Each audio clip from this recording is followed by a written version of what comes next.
So check this out. I get the question all the time. I literally just got it in the live. Any advice for new puppy owners? We just got a puppy. What do we do? For one, get the dog on a solid regimen. That's the key. If your dog does not have a solid routine, you are going to run into all kinds of challenges. For two, build a line of communication. When I say communication, just talk to your dog, people. It's really that simple. I spend a lot of time, when there is time, talking to the dogs, walking the dogs, making sure the dogs get development, and of course, some good food. Three, if you have access to a person who does dog training, then go and follow him. Learn as much as you can. I've been telling people, they say, can you teach me how to do recall? I could, but I'm not. You can call Jamarcus or you can reach out to Stan, and life will be good. You'll see me do it on the page, so I understand why you're asking. But I'm also showing you my tricks so you can do it at home. But it's by way of us collectively working together. So, Bam Bam, I built in a level of information that allows him basically to work with a guy like Stan, because you don't want to give Stan a lot of problems, you know what I mean? So step one, let's just talk about the sit. What's the trick to getting a dog to sit, man? I would start by luring. So words don't really mean anything to a dog, so you can say cheese, mark it with that. But I would get the dog used to following treats very early. And then with the sit, it's just simply pulling it back, and when he sits, you mark that behavior. And I'm gonna go through the mechanics before I even mark it with a word. So I'd spend a week, 2 weeks, depending on when you get your dog, of just the simple basics. Get a little spin in there. Nope.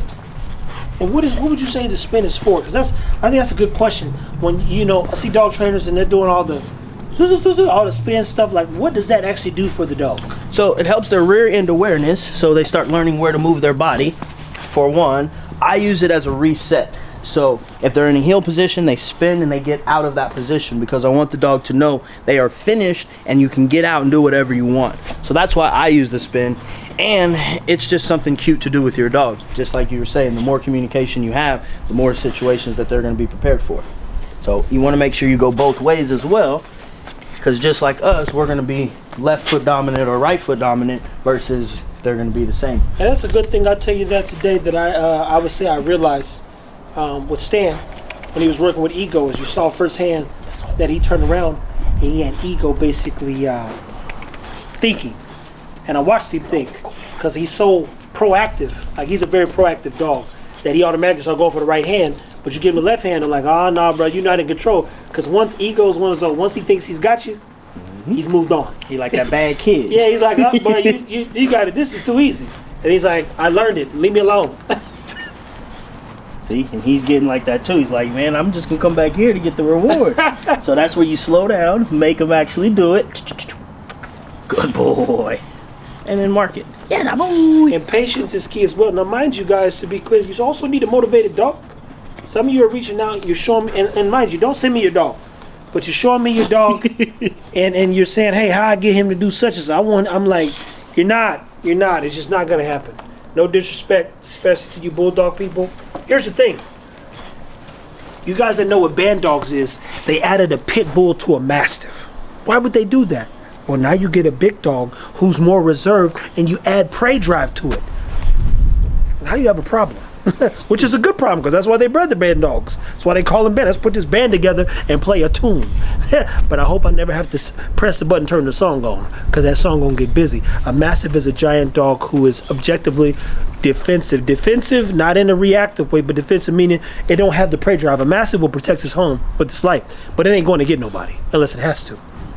You add the pit bull, the pit bull's coming to get you. It's over the fence, it's walking through the fence. It's like, what was you saying? You bark, who's out there? Tell him to come on, open the door. I'll go out there and get him myself. That's a pit bull. That's a band dog. So when you're adding oldie, or if you're adding English bulldog, I think it's another one. Those dogs they have nothing in them outside of just chill. And you say, hey, I want my dog to be like Tron and Bam Bam and Ego. It's like, sorry, it's just not going to happen. I bred them for that. I understand what a terrier is capable of. I made sure we had a terrier influence at a high level, and that's why all of them had the drive. So stay focused. Definitely pace yourself. The one thing that I think we need to keep reiterating is the importance of patience. Because a dog's as good as your ability to communicate with them effectively, just like humans. Some of y'all be wishing somebody did something and won't say nothing. Well, I thought you just knew what I was talking about. No, you didn't. No, you didn't. You didn't say it. Well, you just supposed to know. No, I'm not. No, I'm not a mind reader. If I was, if I could read somebody's mind, I'd realize how stupid most people are. Then I really wouldn't talk to you. You better be glad I can't read minds. It'd be over. So, what are some other mechanics they need to be mindful of when teaching their dog to sit? Sit's one of the basics. So dogs know how to do everything we want them to do the day they're pretty much born. They know how to walk, they know how to sit, all those things. So all we got to do is get their body used to going through these situations. So you can get an elevated dog bed. It makes them actually think about where they're putting their feet. Wobbly surface. They got those basu balls, I think they're called, the half circle on the bottom. Those are really good to teach the dog basically their foot placement. Hey, I'm about to get one for Hera. We have one, but like her level of training, I'm gonna show you the difference in all the dogs that I've got. As I told Stan, this dog will be trained to finish him. And that's the Zara pup? Yes. Oh. Really? That's what we're doing? That's what we're doing? It's okay. See? Let's go. He's a hooligan. Come on, all the way, you gotta finish it. Down is one of those things that take a little bit more to get a dog to do because they can pop their butts up. So again, you want to be able to control the outcome. And let me also be honest here too. I stopped working on it, but because I had him on the table from 4 to 8 weeks doing it. His own video. There you go. So I stopped working on it, and the dog's down is trash. So even when I see it, I go, Dad, I gotta go back and work on them downs again. Because he's another one I think that's gonna be special, long term, and it'd be good to tighten him up a little bit because he'd be a little pocket rock. He ain't gonna be huge, but he ain't gonna be small. But he's not gonna be big. He gonna be all there. But yeah, he gonna be all there. We got a lot of work to do at Bam Bam. Yes, sir. Good boy. And again, you haven't even heard me tell him down yet because you don't want to water down the command. If you start saying stuff when he's doing it sloppy, the dog will actually learn that a sloppy down is acceptable. So now we're just going through the motions, marking the behavior, let him figure it out. How often should they do this? At least once a day with your dog. 10, 15 minutes max, depending on how old the dog. A dog this age, 7 minutes and I'm done. We're done. There you go. There you go, people. So look, there's a few mechanics. What we're about to do is package step by step our process of teaching a dog literally sit, literally communicating with your pit bull bully breed per se, and how to get them motivated.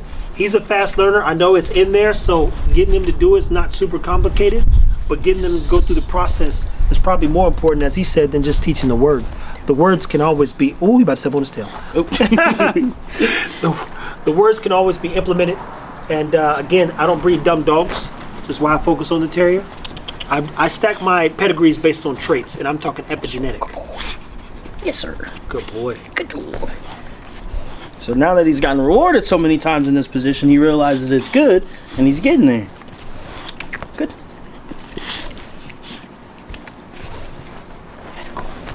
Yes, sir. Good job. All in however long you watch this episode, and realistically, probably the last 2 minutes, he got him to get back into a down, back to back to back. Guys, it's just practice, man. I've trained over 20 pit bulls. I've had dogs my whole life. We're going to have a lot more dogs, and we got a lot more work to do. I keep repeating that. A lot more work to do. This is just the beginning. This is 3 dogs I bred after 4 years. Cha-Cha, Bam Bam, and Eco. Y'all think, somebody asked me today, hey, how'd you, give me some advice. Take your time. Don't rush the process. Okay. I brought you value through my dogs, and it doesn't matter what we show you if we don't show you our process, the truth, our vision, and then how to be better owners. Free. Oh, good boy. Yeah. So we appreciate Stan. Stay tuned, people. We'll let you know when the package is out. Check our community posts. Like, subscribe, share, and as always, take care of your dogs.